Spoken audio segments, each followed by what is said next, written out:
Salut à tous, c'est Cryptomlet. Je fais ma première vidéo au sujet de ce qu'on appelle les gaps, les écarts, les gaps up and down.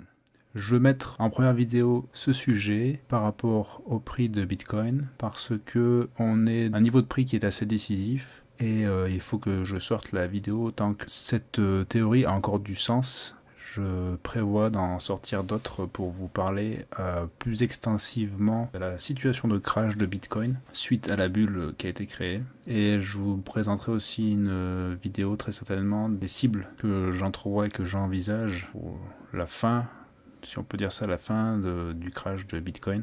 J'espère assez rapidement dans la semaine. Et aujourd'hui donc je vais vous parler des gaps up and down. Vous allez regarder le graphe de ce qu'on appelle les Bitcoin Futures. Chez CME, c'est la boîte, il y a la CBOE et la CME qui font les prix en futures sur Bitcoin. Pourquoi Bitcoin peut rebondir? Parce que le marché, normalement, aime bien remplir les gaps. Et vous voyez qu'ici, il y a un gap là, et un petit gap ici. Ça, c'est dû au fait qu'en fait, là, le marché n'est pas ouvert toute la journée et les week-ends sur cette bourse d'échange. Et en fait, vous pouvez voir aussi qu'il y a un gap alors qui a été fait là, mais il a été en partie rempli. Donc en fait, il y a un gap qui est là. On a là un gap up, ça s'appelle, c'est-à-dire que là, il y a eu un gap du bas vers le haut, alors qui était plus grand, mais comme il n'a pas été totalement rempli, vous voyez, il reste ça à aller chercher. Donc soit aujourd'hui le prix il va continuer comme il est presque, et il va aller rechercher ça, et il va aller remplir, soit on va encore nous faire un dernier petit coup de FOMO, avec en disant c'est bon, Bitcoin n'est pas mort et tout, et on va aller chercher d'abord ce gap là et celui-là.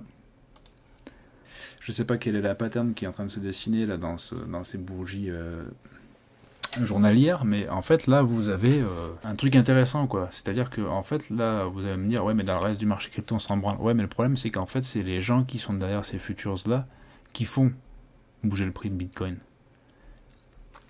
Et en fait, on a vu souvent que c'était le cas. Regardez, ici, il y en a eu un gros gap. C'est quand on a eu le sell-off qui était là. Tac, tac. Ici, il y a eu un gap. Boum, il est venu chercher. Bah, qu'est-ce qu'on a fait? Le bull run de là, là. Allez, rempli ici.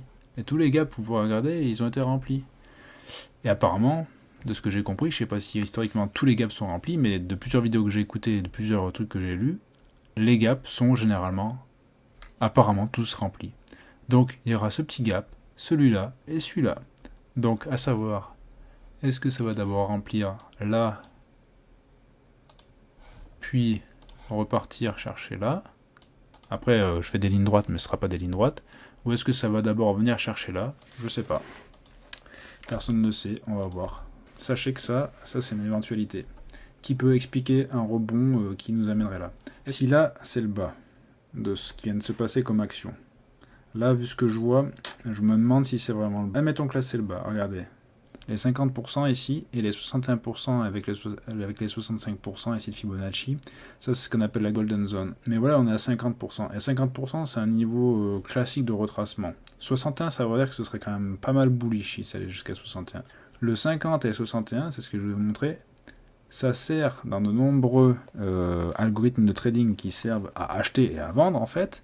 Là souvent comme il dit Sam de Trade Devil, que j'ai appris ça, c'est qu'en fait il y a des algos qui sont faits pour défendre les 50, c'est-à-dire quand ça remonte ils vont revendre sur les 50 et dans le but de revendre vers les moins 23,6 en première target. Après la deuxième target c'est les moins 61,8 et après la dernière target c'est les moins 100%. En général c'est ça. Donc en gros, ce qu'il y a, c'est que si on a rebond et qu'on vient taper les 50, derrière le but, ça va, pour l'algo qui aura fait ça, ça va être d'aller jusqu'à, donc là, 5500$, donc je rappelle qu'on est en dollars. Et si on va remplir le gap qui est là, regardez, les 50 se trouvent là et les 61 se trouvent là. Donc peut-être que c'est à chercher les 61, parce qu'en plus c'est niveau résistant. Vous voyez ici qu'en fait, ici, on a des wicks, tac, tac, tac, des mèches. Ce serait parfait. Ça correspondrait. On aurait rempli ces deux gaps. On serait là, et alors là quand on fait Golden Box, c'est encore plus puissant quand c'est le 50, donc si ça dépasse pas ça, si ça dépasse par contre, ça veut dire qu'on redevient un peu plus bullish. Mais en fait si ça va au 50 ou au 61, selon où est-ce qu'on va retracer, Derrière, vous pouvez être sûr que cet algorithme-là, en tout cas, et je pense qu'il sera parmi ceux des gros porteurs vendeurs, il va défendre cette zone et il va certainement essayer de vendre ça. Il y a des chances que Bitcoin, sur les futures, et donc du coup ça va influencer le reste des places marchandes, viennent remplir ces gaps. Dans quel ordre, on verra bien. Là du coup je suis en train de privilégier, et vu la gueule que ça a, qui viennent d'abord remplir le gap ici, pour ensuite venir chercher là. Alors après, si on veut aller chercher le 61%, qu'est-ce qu'on pourrait faire?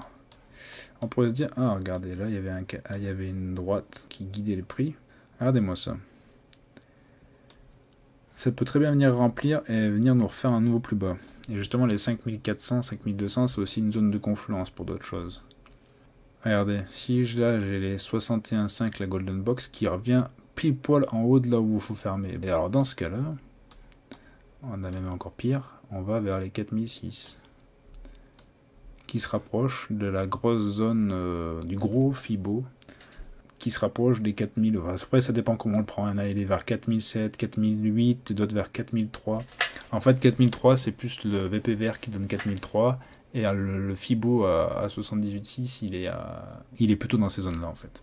En faisant un petit peu de Fibonacci, on voit, si on se projette un peu, sans même faire d'Elliott, juste du Fibonacci et un peu d'analyse algorithmique, que ça c'est un des scénarios, c'est-à-dire que voilà, ça peut descendre même comme ça remplit le gap ici, ça descend là, ça vient toucher cette ligne qui correspondait à ces deux points, ces deux touches. Hop, ça serait capable de remonter jusqu'à 61%. En plus, c'est ce qu'on a fait dans les deux retracements là, c'est-à-dire que le retracement de ça par rapport à ça, 61% dans les 65%, bingo dans la golden zone. Le retracement de ça par rapport à ça, c'est du 61%. Donc après, ça se trouve, la pattern encore pareil, boum, on descend comme ça, hop, on remet dans le 61%, poum, pour redescendre comme ça. Donc voilà, faut s'accrocher, c'est pas terminé. Voilà, une phase de crack, il y a eu la phase qui fait bien peur, qui fait bien mal, bien rapide, mais là c'est la phase qui vous épuise, qui est bien lente, qui nous défonce. Ça mine le moral, ça fait sortir les gens du marché, c'est de l'usure quoi en fait, là c'est de l'usure qu'on nous fait. Je fais un rajout à la vidéo que j'avais enregistrée précédemment, puisque j'étais en train de l'éditer. Je confirme donc le biais que j'avais, que donnait plutôt une pattern qu'il allait descendre, et donc vous avez pas en live, mais vous avez la confirmation que le gap up qui se trouve si bas a été rempli. Il y a de fortes chances qu'il faille attendre que les deux gap down ici soient également remplis. Avant de se dire que cela puisse arriver, il va falloir que Bitcoin nous montre une pattern de retournement dans les jours et semaines qui viennent. Ça laisse possiblement un trade qu'on pourrait faire sur le côté long, sur le côté achat, pour aller rechercher ça. Du coup, encore une fois, dans la potentialité que ça paraît beaucoup, 37%, mais c'est envisageable. Après, si ça repart que de par ici, on est vers les 26%. Ici, on avait fait combien? Dernier pump. 47. C'est tout à fait envisageable. Encore une fois, c'est de la projection. Je ne sais pas ce que le marché va faire. Prenez cette information comme vous le souhaitez. Sachez que c'est une réalité du marché que j'ai appris il n'y a pas si longtemps. Et si c'est une vérité que le marché remplit toujours ses gaps, ses écarts, eh bien, il faut s'attendre à ce qu'il y ait un rebond. Soit on le fait dans les semaines qui viennent. Si Bitcoin ne rentre pas en mode panique et capitulation, le fait de tomber de trouver un nouveau bas, et soit sinon c'est à mon avis on verra pas le gap se remplir d'ici quelques mois. Merci de votre attention, d'avoir été jusqu'au bout, et comme vous en êtes arrivé jusque là, c'est que pour moi vous faites partie des derniers survivants à cryptomaniaques, des irréductibles de la cryptosphère, qui ne se sont pas encore fait broyer par le marché. C'était Cryptomelette. On ne fait pas d'omelette sans casser des œufs, et encore moins dans un marché bear et de crack comme celui de Bitcoin et des crypto-monnaies. Prenez soin de vous. À ciao.